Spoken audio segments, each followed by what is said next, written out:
Thank you, Lindsay. I want to turn to the deadly mass shootings here in this country, and of course we are all mindful tonight of where we stand. We are here in Texas tonight, where 29 people have lost their lives in just the last month alone. El Paso, which we've discussed, in Odessa, and I know there are survivors from El Paso right here in the hall tonight.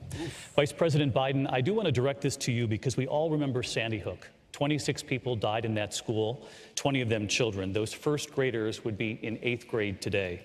At the time, there was a groundswell in this country to get something done. President Obama asked you to lead the push for gun control. You have often pointed to your ability to reach across the aisle to get things done. But 4 months after Sandy Hook, a measure to require expanded background checks died on the Senate floor. If you couldn't get it done after Sandy Hook, why should voters give you another chance? Because it got done before. I'm the only one up here who's ever beat the NRA. Only one ever beat the NRA nationally. I'm the guy that brought the Brady Bill into focus and became law. And so that's number one. Number two, after Sandy Hook, a number of things happened. It went from a cause to a movement. Look what's happened now. Mothers, the organization, Mothers Against Violence, gun violence. We've seen what's happened again. Now we have all these young people marching on Washington, making sure that things are going to change. There has been a sea change. Those proposals I put forward for the president had over 50% of members of the NRA supporting them, and overwhelmingly the rest of the people supporting them. Now the numbers are much higher because they realize what I've been saying, and we've all been saying, is correct. Over 90% of the American people think we have to get assault weapons off the street, period, and we have to get buybacks and get them out of their basements. So the point is, things have changed, and things have changed a lot. And now what's happening is, and by the way, the way Beto handled, excuse me for saying Beto, what Congressman... That's all right. Beto's good. The way he handled what happened in his hometown is meaningful. To look in the eyes of those people, to see those kids, to understand those parents, you understand the heartache. But this is the problem. We are ready to do this. Mr. Vice President, thank you. You did bring up assault weapons here. Shout out to the chat. But anyways, guys, you know, if they ban assault weapons, people will still get them, just like in Chicago, you where would take executive action on guns within your first 100 days, including banning imports of AR-15 assault weapons. That's right. President Obama, after Sandy Hook, more than 23 executive actions, and yet here we all are today. In recent days, former Vice President Biden has said about executive orders, some really talented people are seeking the nomination. They said, I'm going to issue an executive order. Biden saying there's no constitutional authority to issue that executive order when they say I'm going to eliminate assault weapons, saying you can't do it by executive order any more than Trump can do things when he says he can do it by executive order. Does the vice president have a point there? Some things you can, many things you can't. Let's let the senator answer. Well, I mean, I would just say, hey, Joe, instead of saying, no, we can't, let's say, yes, we can. Let's be constitutional. We got a constitution. And yes, we can, because I'll tell you something. The way that I think about this is I've seen more autopsy photographs than I care to tell you. I have attended more police officer funerals than I care to tell you. I have hugged more mothers of homicide victims than I care to tell you. Shout out to Dot Nothing in the chat. The idea that we would wait for this Congress, which has just done nothing to act, is just, it is overlooking the fact that every day in America, our babies are going to school to have drills, elementary, middle, and high school students, where they are learning about how they have to hide in a closet or crouch in a corner if there is a mass shooter. Which is similar to like the nuclear drills, you know, after World War II, where you like they had kids hiding under the desks. It like really does. It's really nothing. It's purposeless. And he tugged on my jacket and he said, "I had to have one of those drills." It is traumatizing our children. El Paso. And Beto, God love you for standing so courageously in the midst of that tragedy. You know, people asked me in El Paso, they said, you know, because I have a long-standing record on this issue, they said, well, do you think Trump is responsible for what happened? And I said, well, look, I mean, obviously he didn't pull the trigger, but he's certainly been tweeting out the ammunition. Senator Harris, thank you. Vice President Biden, do you still stand? I wonder how long it took for her to come up with that one. The question, speak to constitutional scholars. If, in fact, we could say, by the way, you can't own the following weapons, period. They cannot be sold anymore. Check with constitutional scholars. Now, Mr. Vice President, John, thank you. could I tell Congressman you what you O'Rourke, I could want to Disarm all the citizens so that only the government has come to weapons. Congressman O'Rourke because I know this is personal to you. So if somebody El like Paso is Trump your comes back hometown. into power, Some on or this somebody stage even have worse, suggested a voluntary buyback for guns in this country. You've gone further. You said, quote, Americans who own AR-15s and AK-47s will have to sell them to the government, all of them. You know the critics call this confiscation. Are you proposing taking away their guns, and how would this work? I am, if it's a weapon that was designed to kill people on a battlefield. If the high impact, high velocity round, when it hits your body, shreds everything inside of your body because it was designed to do that so that you would bleed to death on a battlefield and not be able to get up and kill one of our soldiers. When we see that being used against children, and in Odessa, I met the mother of a 15-year-old girl who was shot by an AR-15, and that mother watched her bleed to death over the course of an hour because so many other people were shot by that AR-15 in Odessa and Midland. There weren't enough ambulances to get to them in time. Hell yes, we're going to take your AR-15, your AK-47. We're not going to allow it to be used against our fellow Americans anymore.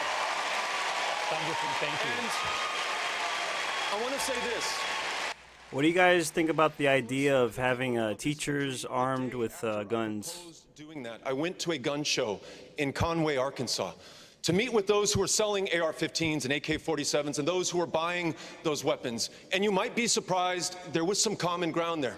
Folks who said, I would willingly give that up, cut it to pieces. I don't need this weapon to hunt, to defend myself. It is a weapon of war. So let's do the right thing, but let's bring everyone in America into the conversation, Republicans, Democrats, gun owners, and non-gun owners alike. Can I make a point? Congressman, thank you. I want to bring in Senator Klobuchar on this because you've often talked about your uncle. That nothing has a good point. Back home in He had an Minnesota. So I abusive want to get teacher. your response to Congressman O'Rourke tonight. Where do you stand on mandatory gun buybacks? I so appreciate what the congressman's been doing, and I want to remind people here that what unites us is so much bigger than what divides us. Everyone up here favors an assault So do you weapon. think the millions of people who own guns are going to gladly give them away or sell them By back? the way, would have made a huge difference if that was in place in El Paso, in that store where all those ordinary people showed such extraordinary courage, and certainly in Dayton, Ohio, where in 30 seconds, one man guns down innocent people. The cops got there in 1 minute, and it still wasn't enough to save those people. That's what unites us. You know what else unites us? And I'll tell you this. What unites us is that right now, on Mitch McConnell's desk are 3 bills: universal background checks, closing the Charleston loophole, and passing my bill to make sure that domestic abusers don't get AK-47. Senator So if Klobuchar. we want to get something done, and I personally think we should start with a voluntary buyback program. That's what I think, David. But I want to finish this, because if you want action now, we got to send a message to Mitch McConnell. We can't wait until one of I us. appreciate her effort to try to moderate the agenda here. To get this done. Senator because we Klobuchar. cannot spare another innocent life. Thank you. Thank you. I want to turn to Senator Booker because you have said just this week about guns and about the candidates on this stage that the differences do matter. Those were your words. You have argued if you need a license to drive a car in this country, you should have a license to buy a gun. Gun owners would not only have to pass a background check, they would have to obtain a federal license to buy a gun. This would require, as you know, Congress to pass legislation. If Democrats can't get universal background checks, how would you get this done? And can you name one Republican colleague of yours in the Senate right now who would be on board with this idea? So background checks and gun licensing, these are agreed to by overwhelmingly the majority of Americans. 83% of Americans agree with licensing. This is Bradley says he'd be okay with teachers having guns with proper training and vetting on a limited basis. came out of my home when I moved to inner city Newark, New Jersey, and witnessed the aftermath of a shooting. It's one of the reasons why shooting after shooting after shooting in neighborhoods like mine for decades, this has been a crisis for me. It's why I was the first person to come out for gun licensing. And I'm happy that people like Beto O'Rourke are showing such courage. That's great, Mary. Mary says she won't give up her guns, and that's great because citizens should be able to protect themselves. You can't depend on the government and police all the time. Personally affecting Beto to suddenly make us demand change. This is a crisis of empathy in our nation. We are never going to solve this crisis if we have to wait for it to personally affect us or our neighborhood or our community before we demand action. You want to know how we get this done? We get this done by having a more courageous empathy where people don't wait for this hell to visit upon their communities. They stand up and understand the truth of what King said, that injustice anywhere is a threat to justice everywhere. I will lead change on this issue because I have seen what the carnage creates in communities like mine, because we forget national shootings, these mass shootings are tragedies, but the majority of the homicide victims come from neighborhoods like mine. Nobody has ascended to the White House that will bring more personal passion on this issue. I will fight this. You know, I'm glad he pointed out that most of these gun homicides are in inner cities where, you know, guns are illegal. Though, because Americans watching tonight know the reality of Congress in Washington. I asked, do you have a Republican colleague in the Senate who would be on board with this idea to get this done? You know, if that was the attitude when Strom Thurmond had the longest filibuster ever on civil rights, if it was this idea that we can't get it done because of the situation in the Senate, I'm looking to lead a movement. The number one reason why governments are formed is to protect the citizenry. Think about this. We have had more people die due to gun violence in my lifetime than every single war in this country combined from the Revolutionary War till now. This is not a side issue to me. It is a central issue to me. That is the kind of fight, because the majority of homicide victims, we have a mass shooting every single day in communities like mine. We must awaken a more courageous empathy in this country so that we stand together and fight together and overwhelm those Republicans who are not even representing their constituency, because the majority of Americans, the majority of gun owners agree with me, not the corporate gun lobby. It is time for a movement on this issue, and I will lead it. Senator Booker, thank you. Senator Warren, I want to come to you next, because you have actually said in recent days that there are things you can get done with Republicans in the Senate. Key says cops shoot themselves or others with their own guns. I don't think teachers can do better. Violence problem in this country. The mass shootings are terrible, but they get all the headlines. Children die every day on streets, in neighborhoods, on playgrounds. People die from violence, from suicide and domestic abuse. And if more upstanding citizens owned guns, then you wouldn't have criminals running around shooting people because they'd be scared of getting shot back. Could take to fix it. My view on this is it's not going to be one and done on this. We're going to do it, and we're going to have to do it again, and we're going to have to come back some more until we cut the number of gun deaths in this country significantly. But here's the deal. The question we need to ask is, when we've got this much support across the country, 90% of Americans want to see us do. Would it be great if they put this much focus on mental health, which has been on a steady decline in our country for years? Why doesn't it happen? And the answer is corruption, pure and simple. We have a Congress that is beholden to the gun industry. And unless we're willing to address that head on and roll back the filibuster, we're not going to get anything done on guns. I was in the United States Senate when 54 senators said, let's do background checks, let's get rid of assault weapons. And with 54 senators, it failed because of the filibuster. Until we attack the systemic problems, we can't get gun reform in this country. We've got to go straight against the industry, and we've got to change Congress so it doesn't just work for the wealthy and well-connected, so it works for the people. Senator Warren, thank you.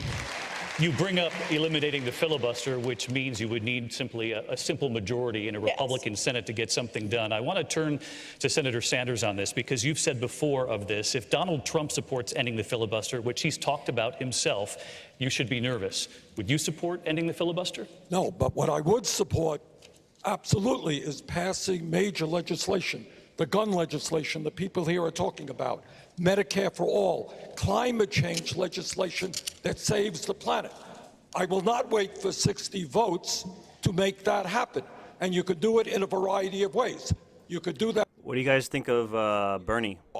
You have a vice president who will, in fact, tell the Senate what is appropriate and what is not, what is in order and what is not. But I want to get back to a point that Elizabeth made.